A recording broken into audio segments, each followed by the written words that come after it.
क्योंकि हमें पता है बाकी चीज़ तो ज़िंदगी के साथ साथ चलेगी और ये चीज़ कभी ख़त्म होनी नहीं है। We don't plan things, we execute things.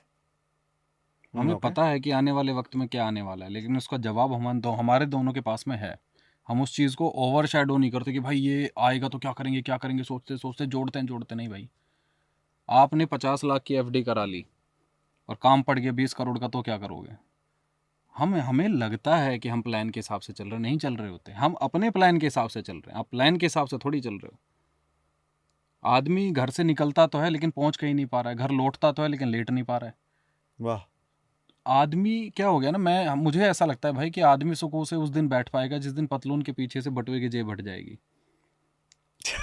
हाँ, ऐसा लगता है ना, क्योंकि आदमी बैठा भी है तो बटुए पे ही बैठा है, घर से निकलता भी है तो पीछे हाथ लगा के देखता है कि बटुआ है कि नहीं। बिना पैसों की तो इज्जत ही नहीं हो रही है।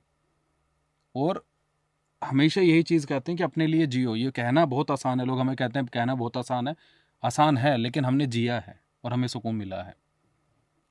आप जिस दिन ये सोच लोगे ना कि कलेश, घर के झगड़े, पति पत्नी के झगड़े, माँ बाप के झगड़े, ये ज़िंदगी भर चलते आए हैं, ज़िंदगी भर चलते रहेंगे, आपके आने से पहले भी चले थे, आपके जाने के बाद भी चलेंगे। संभाल वही पाया है जिसको ये बात पता है कि करना मुझे ही है। अब कैसे करना है वो आपके हाथ में। लोगों का मुंह बंद करना है तो एक ही तरीका है, अपना मुंह खोलो। मुंह बंद करोगे लोग ताने देंगे, समाज आपको वही याद दिलाता है जो आपके पास नहीं है, लेकिन आपके पास क्या है ये आपको मुंह खोल के बताना पड़ेगा। घर की चार दीवारी के अंदर क्या क्या सामान मौजूद है, रिश्ते कैसे चल रहे हैं। समाज हमेशा ताका झाकी करता है कि हमारा तो बिगड़ गया, फलाने का भी बिगड़े, हमारी बहू तो ऐसी निकली, सामने वाली की भी ऐसी निकले। ये बहुत हस्ती अपनी बहू, आप मैं गारंटी देता हूँ भाई, आप अपनी वाइफ को और अपनी मदर को, यानी कि सास बहू के एक साथ हाथ पकड़ के समाज में निकालो, अरे ऐसे बौखला जाएगा पूरी सोसाइटी की, भाई ये क्या सास बहू हाथ पकड़ के कैसे चल रहे हैं। सुनने में लगता है ना फनी, बड़ा ये है सोसाइटी। बताओ क्यों है इतना बड़ा ट्रॉमा कि एक सास बहू साथ नहीं बैठ सकते? क्यों है कि ननद और क्या बोलते हैं उसको, सौतन और भाभी। भाभी साथ नहीं बैठ सकते?